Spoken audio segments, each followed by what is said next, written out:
Hello, this is Ken Ferrie with this week's Boots in the Field Report. This past week we had our virtual winter college.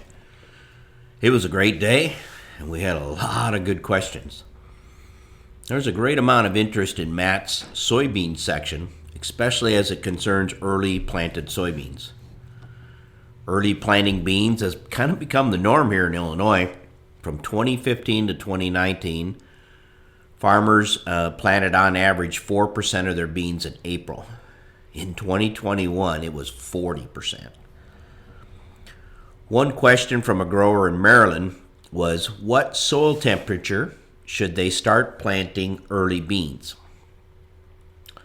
Well, the obvious answer would be when it's warm enough to get them to germinate, so somewhere over 50 degrees, soil temperatures that is, and get them out of the ground quickly.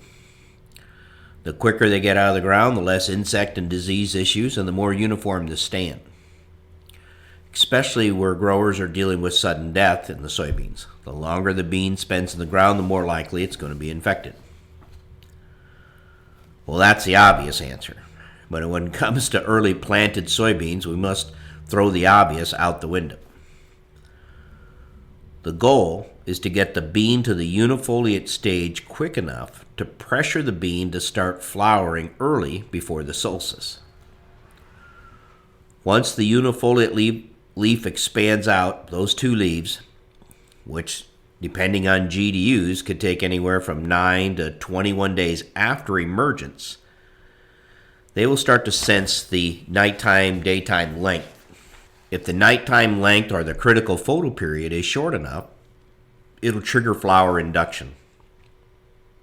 This could happen 2 to 4 weeks before you actually see the flowers. Flower evocation, or R1, when you actually see the first flower, will happen after flower induction, and it's going to be dependent on the maturity group and the GDUs that you accumulate. The critical photoperiod changes by maturity group. For a Group 4 bean here at Hayworth, Illinois, it would reach its critical photoperiod before May 11th and again after July 30th. If the bean is at least at the unifoliate stage before May 11th, it would trigger flower induction, in essence kicking off the plant into high gear to produce flowers. By getting it to flower early, we lengthen our reproductive stages, add nodes, and hopefully more beans. If from emergence to unifoliate stage it takes 9 to 24 days, and from planting to emergence it takes 90 GDUs, usually 6 to 15 days, if we take the average of those two time frames from planting to emergence and emergence to unifoliate, we're going to have about 27 days. That would mean we would have to plant a Group 4 bean before or by April 15th to trigger induction or to get it to go into high gear. We would have to plant a Group 3 bean before or by April 27th. And if we were going to plant a Group 2 bean, it would have to be by or before May 14th. While induction is triggered by night length, everything else is regulated by GDUs, or growing degree days. Here at Hayworth this year, the growing degree days from April 15th to April 27th were almost non-existent. So a Group 4 bean planted April 15th may not reach unifoliate stage in time to trigger induction, while a Group 3 could have.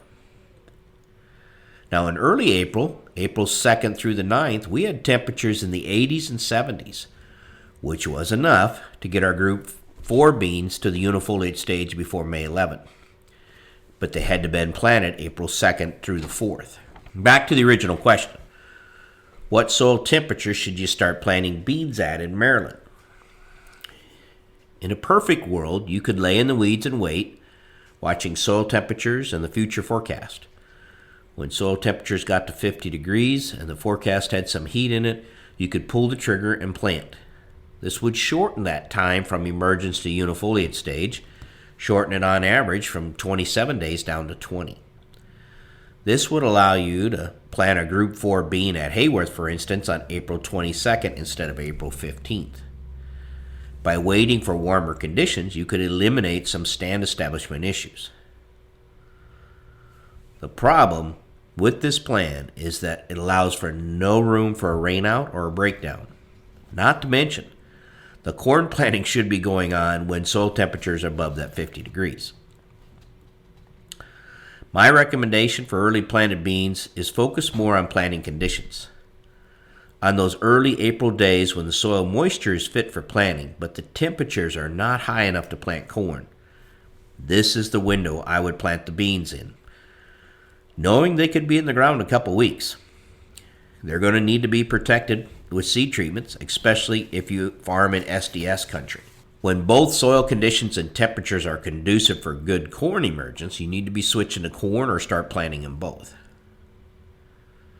Another question we got at the virtual college, and it came from growers from Ontario to Southern Illinois, is what maturity would you plant when you're going to plant early? Well, early for Southern Illinois would probably be late March, early April. In Ontario, early is probably going to be late April.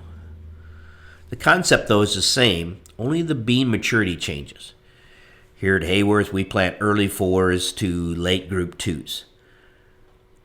We need to plant our Group 4s first and finish with our late Group 2s when we're planting early. Planting our Group 4s to our mid-Group 3s by April 14th, our Group 3s by April 27th, and our late 2s by May 6th. This pattern would hold whether in Southern Illinois or Ontario. A late bean being maybe a mid to late Group 4 for Southern Illinois, and in Ontario, a late bean could be, a 1-5 or 1-2. There's no guarantee just because you plant early that you'll get enough GDUs to get you to the unifoliate stage before the critical photo period. It's good to mix things up by planting multiple variety ranges so you don't have the crop caught at the same growth stage in case weather stress shows up. And it helps to break up your harvest a little bit. Once we go beyond the optimum planting date, we switch it up and we plant our early beans first and our later beans last. A bean's an amazing plant. We can throw frost, snow, and rain at it, and we'll knock the stand around some, but population doesn't play a big factor in yield. Just make sure you can handle the weeds. Your first shot at early beans should be behind the barn, or at least away from the road, until you get to the point where you can take the training wheels off. Then you can let her rip. As everyone gears up for next year's crop, which could be the biggest of your career, we here at Crop Tech would like to wish you a safe, healthy, and prosperous new year. We'd like to thank everyone for making 2021 an outstanding year for us here at Crop Tech. We thank all of you who follow the Boots in the Field podcast. And a big thank you to all of you that have been to our in-person events here at Crop Tech, as well as our virtual and in-person grower meetings around the country. We want to wish a special thank you to all the new customers who joined us this year, allowing our company to continue to grow. And an extra special thank you to the loyal customers who have been with us throughout the years.